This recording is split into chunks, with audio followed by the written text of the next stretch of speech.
Asambleísta Nacional por Fuerza Ecuador, María Mercedes Cuesta. Tercer intento para reformar la ley orgánica de la función legislativa. Vetos del 2012 y del 2017 dieron retro a estas iniciativas. Hay que tener un poquito de memoria.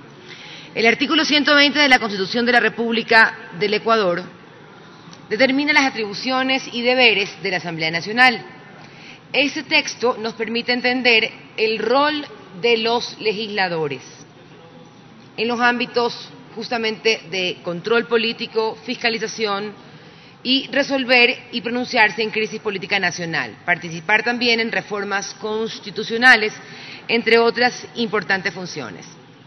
Respecto a toda esta responsabilidad que recae sobre nuestros hombros, queridos compañeros, debemos reconocer que existe una sensible deuda política y ciudadana en el ámbito de la fiscalización. Me refiero a ese contrapeso y equilibrio democrático al que está llamado este Pleno de la Asamblea Nacional. Es hora de sellar justamente esas grietas legislativas que dejaban en el limbo o en la nada ciertas cosas, procesos de control político y sobre todo procesos de fiscalización, devolviendo al máximo órgano de la legislatura, es decir, a este Pleno de la Asamblea Nacional, la capacidad de evaluar y tomar decisiones de los argumentos esgrimidos por los ministros de Estado y por todo sujeto de nuestro control. Los juicios políticos no deben terminar en una comisión, y eso no es hacer un show mediático. Yo creo que deben venir acá, al Pleno, y no quedarse en una comisión de archivo. Quiero agradecer la apertura de la comisión, felicito a la Comisión de Justicia y a todos sus miembros por el trabajo. Realmente veo que se han acogido muchas de las sugerencias de mi despacho y también veo que se han desechado otras que también observé, obviamente con mucho respeto, pues se corría el riesgo de entorpecer funciones administrativas de simple ejecución en este órgano con métodos revanchistas. Sobre la facultad legislativa de la declaratoria de interés nacional en áreas protegidas y en zonas intangibles, hemos identificado que la Asamblea no realiza un seguimiento constante y pierde información valiosa para el país y sus recursos. Señores, la importancia que reviste declarar de interés nacional la explotación de recursos no renovables en áreas protegidas y en zonas declaradas como intangibles amerita que la Asamblea Nacional realice control político obligatorio. El artículo 49 del proyecto de ley prevé que este órgano evalúe y haga seguimiento a través de las comisiones especializadas y luego esto sea revisado formalmente por el Pleno. La famosa figura del ponente. Veamos, y esto para la claridad de la ciudadanía que escucha este debate. Durante el trámite ordinario de un proyecto de ley, la comisión designa a un asambleísta para que realice la presentación del informe ante el Pleno de la Asamblea Nacional. Ese es el asambleísta ponente. Actualmente, el artículo 61 de la Ley Orgánica de la Función Legislativa entrega al ponente esta amplia potestad de poder recoger las observaciones realizadas en el Pleno por los asambleístas e incorporarlas en la votación. Esa facultad o poder del ponente se configura por sí sola y no requiere la aprobación previa de la comisión especializada para realizar o incorporar los cambios al articulado. Esto ha sido observado no solamente por esta asambleísta, María Mercedes Cuesta, sino de manera reiterativa por algunos de los otros compañeros de distintas bancadas en múltiples momentos políticos. Se ha cuestionado el poder excesivo que la ley entrega al ponente, que no debería tener la facultad individual de decidir qué observaciones se acogen y no en el texto final de un proyecto de ley, trabajando de manera colectiva. Por lo tanto, es importante que durante el desarrollo del debate, el asambleísta ponente recoja todas esas observaciones para que, en caso de que se ameriten cambios al proyecto sugerido por el Pleno, sean insertados por la aprobación de la comisión a cargo del tratamiento del proyecto y luego sometido al Pleno de la Asamblea Nacional. En otro tema, pedidos de información, señora Presidenta, yo lamento que el informe no diga nada sobre los requerimientos incompletos que se entregan o que nos entregan a los asambleístas los ministros de Estado y los sujetos de nuestro control y fiscalización. Me refiero al artículo 75 de la Ley Orgánica de la Función Legislativa.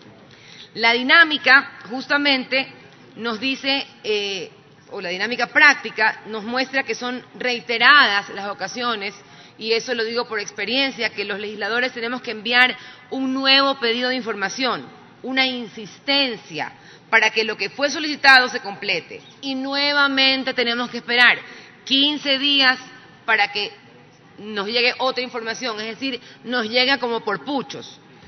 Yo veo que se ha ajustado el plazo a 10 días y se lo ha armonizado con la Ley de Transparencia. Me parece coherente, lo saludo, pero nada se dice sobre la información incompleta. Muchas veces nos llega a medias la información.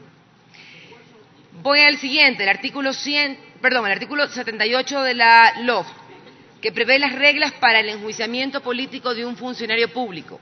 Ha sucedido en la historia del país que funcionarios con rango de ministro pretenden escabullirse del control político que realiza la Asamblea Nacional. Lamentablemente, hoy este texto incluye a aquellos funcionarios con rango de ministro que no se llaman ministros y que han pretendido burlarse de la legislatura y de nuestro radar de fiscalización y de control. Presidenta, a la presidenta de la Comisión de Justicia, por favor, le pido revisar el tema de la facultad que tenemos los legisladores de solicitar información de manera directa. Debo decir que el sistema documental remite, sí, a nuestros despachos copias, pero algunas veces estas copias son ilegibles. O sea, tenemos que, casi con lupa, revisar porque son copias de copias de copias. Debo también pedirle que muchas veces tenemos que enviar nuevamente que se nos remita a nuestros despachos la información porque no la entendemos. Nos toca rastrear el CD de anexos y esto entorpece la fiscalización.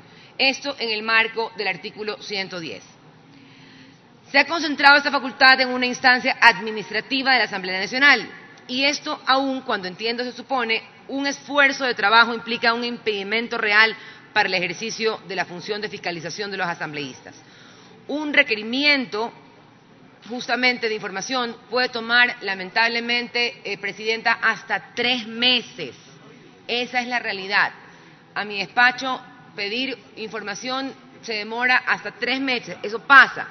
Y esto obviamente genera que lamentablemente la unidad de fiscalización no pueda despachar o no pueda llegar a los despachos de los legisladores la información. Así que, por favor, pediría que el plazo de 15 días que se ha determinado, que ya está determinado en la propia ley, sea sujeto a control y fiscalización. Es decir, que no quede solamente en letra muerta, sino que tengamos control de que se cumplan esos plazos. Un tema importantísimo que ha causado debate en el artículo 111 y la cantidad de votos que se requieren para la autorización del inicio de una instrucción fiscal o el enjuiciamiento penal en contra de un asambleísta, yo quiero ser muy frontal y digo firmemente que el número de votos debería guardar coherencia con el número previsto en la misma ley para proceder a la censura y destitución de los funcionarios previstos en el artículo 131 de la Constitución de la República. Los funcionarios sujetos a nuestro control, eso quiere decir que aquí no podemos ir tras revanchas políticas, ni si alguien me cae bien o un asambleísta me cae mal, sino más bien tratar esto con mucha objetividad, con un filtro lógico que debemos tener todos los legisladores. Esto es el voto favorable de las 2/3 partes de los miembros de la Asamblea Nacional y en eso me ratifico, compañeros legisladores. Le queda un minuto, asambleísta. Sí, finalmente, sobre las prohibiciones de los legisladores, he propuesto ampliar y desarrollar las prohibiciones que ya constan en la Ley Orgánica de la Función Legislativa, a fin de que no queden nunca zonas grises y respondamos con ética y con moral a la ciudadanía que nos entrega la confianza en las urnas. El numeral 4 incluiría de manera clara la prohibición de un legislador para recibir supuestos derechos, cuotas, contribuciones, rentas, intereses, sueldos o gratificaciones no debidas por parte de su equipo de trabajo a su cargo. Seguiré, señora Presidenta, revisando el proyecto. Creo que debemos dejar muy marcada la cancha sobre lo que recomendaciones se refiere, sobre todo en esta coyuntura política, qué se refiere la ejecución quizás o la recomendación de un cargo público. Eso tenemos que dejarlo bien marcado para que no vuelvan estas revanchas políticas, sino más bien actuemos con justicia y de acuerdo al marco de la ley. Muchas gracias a todos. Gracias, señor asambleísta.